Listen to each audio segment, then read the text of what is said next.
104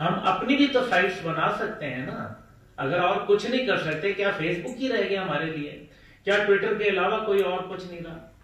لیکن ناموس رسالت کے حوالے سے جب ہم دیکھتے ہیں خادم حسین رضوی صاحب کا دھرنا دیکھتے ہیں تو اس پہ لوگ باہر نہیں نکلتے.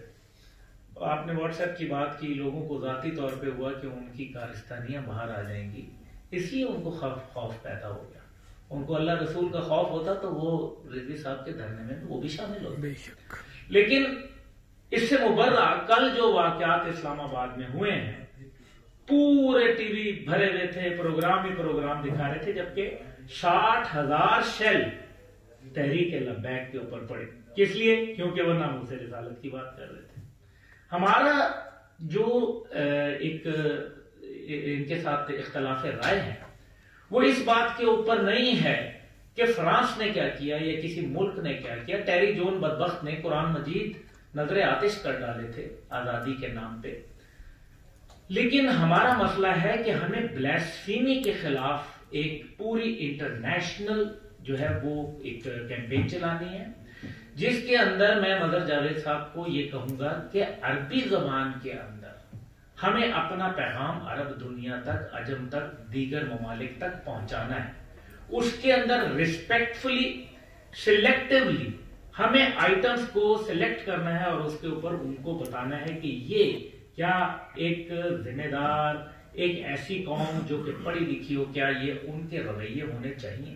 تو اس کے اندر جو زبان ہے اس کو مختلف, جو جیسے آج کی یہ کانفرنس ہے, اس کے کچھ جو مختصر سا بیانیہ ہے وہ عربی زبان میں اور دیگر زبانوں میں, تاکہ ہم مسلمانوں کی حد تک صرف رہ جائے اور پوری عرب دنیا اور دیگر جو ہمارے اسلامی برادران ہیں ان کو بھی ہم شامل کر لیں. عام آدمی تو شامل ہو جائے گا نا, حکومتوں کی تو مجبوریاں ہوتی ہیں.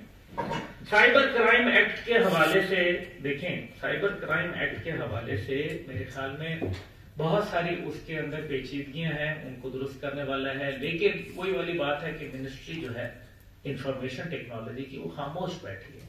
اس کو حکومت کے خلاف کوئی رپورٹ ہو تو 1 سیکنڈ میں آپ کی بند ہو جاتی ہے. البتہ نبی پاک صلی اللہ علیہ وسلم کے حوالے سے گستاخانہ خاکے بن رہے ہیں, قرآن مجید کی جو ہے وہ بے حرمتی ہو رہی ہے.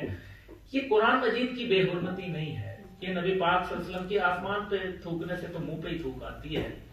مسئلہ یہ نہیں ہے, مسئلہ یہ ہے کہ یہاں وہ آپ نے فرمایا کہ قومیں جنگوں سے اور معیشت کے حوالے سے ان کے اوپر حملہ کیا جاتا ہے. نہیں میرے بھائی, ایسا نہیں ہوتا. یہ بھی 2 فیکٹرز ہیں.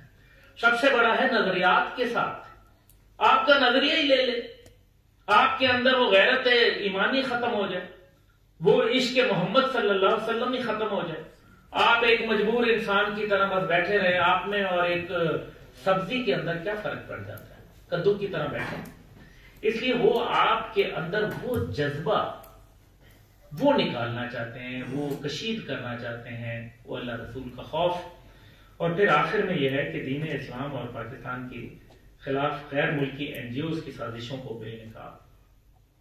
یقیناً ایسے لوگ جو فوراً کہتے ہیں کہ آپ کو دوسرے مذاہب میں آنے کی دعوت دیتے ہیں, میں نے دیکھا ہے کہ دوسرے مذاہب میں آنے کی دعوت کے لیے کہتے ہیں چلو کچھ نہ, ابھی آپ منکر ہو جائیں, بعد میں آپ قبول کر لینا, بعد میں دل میں تو مسلمان ہی ہو, اس کے بہانے تمہیں نوکری مل جائے گی, اس کے بہانے تمہیں جو ہے وہ کوئی اور پیسہ مل جائے گا, باہر کی نیشنلٹی مل جائے گی. کیوں جی ایسے ہی ہے نا, تو وہ نیشنلٹی مل جائے گی, اس کے بعد پھر وہ. لیکن کچھ لوگ ہوتے ہیں بلوچ صاحب کی طرح, وہ کہتے ہیں لعنت ہے تمہاری نیشنلٹی پہ, ہم تو نہیں قبول کریں گے. لیکن پھر مسئلہ یہ غور ہوتا ہے, مسئلہ یہ ہوتا ہے کہ کچھ لوگ جن کے کچے ذہن ہیں, ہمیں اپنی نئی نسل کو یہ باور کرانا ہے کہ اصل میں جو عشق محمد ہے وہ کیسے جڑا ہوا ہے ہماری آخرت سے, ہماری عاقبت سے, اور ہماری ابتدا سے لے کے ہماری انتہا تک. تو یہ چند چیزیں ہیں جن کے اوپر نئی نسل کو باور کرانا ہے. ان کے دلوں میں چھوٹے چھوٹے lecture 2 minute 15 second 2 minute 20 second سے زیادہ کے نہیں, علماء کرام کو بھی جذبات کو نہیں لیکن قرآن کی روح کو سامنے رکھ کے مسالک سے بالا تر ہو کے, مسئلہ کوئی بھی ہو پوچھ لیں, تمام مکاتب فکر کو بلا لیں, تمام جو ہے وہ ہمارے جو جتنے بھی فرقے ہیں ان کو بلا لیں مدر صاحب, اور ان سے پوچھیں کہ آپ اگر توہین رسالت ہو تو آپ کے کیا جذبات ہوں گے, کیا غازی علم دین شہید سب کا ہے یا نہیں ہے؟ وہ سب کا ہی شہید ہے نا. اس لیے کیونکہ ہمارا جو محبت کا محور ہے وہ ایک شخصیت کے ساتھ ہے، اور اس شخصیت کے حوالے سے ہمیں آپس میں سب سے پہلے اتحاد قائم کرنا ہے. میری یہ گزارشات ہیں، امید ہے کہ اس کے اوپر آپ غور فرمائیں گے اور اس سے بہتر. بہرحال میری ٹیم کے یہاں ممبر موجود ہیں، میرے سیکرٹری اطلاعات موجود ہیں جناب طارق صاحب، عباسی صاحب، اسی طریقے سے ہمارے دوسرے بھائی یہاں بیٹھے ہوئے ہیں، چودھری ایاز صاحب وہ سامنے ہیں. میں ان کو ہدایت کروں گا کہ تحریک جوانان پاکستان و کشمیر ہر قسم کے آپ کے ساتھ تعاون کے لیے تیار کھڑی ہے، اور انشاءاللہ تعالی صف اول میں آپ کا ایک گھراول دستہ ثابت ہوگی انشاءاللہ تعالی. یہ ہماری آخرت کا معاملہ ہے. بخشیش کے لیے فرانس کے صدر کے پاس تو جانا کوئی نہیں ہے، جس نے جانا ہے وہ وہاں چلا جائے. ہم نے تو نبی پاک صلی اللہ علیہ وسلم سے کروانی ہے، مجھے تو انہی کی شرم ہے، میں نے تو وہیں دیکھنا ہے. اللہ تعالیٰ آپ کا حامی و ناصر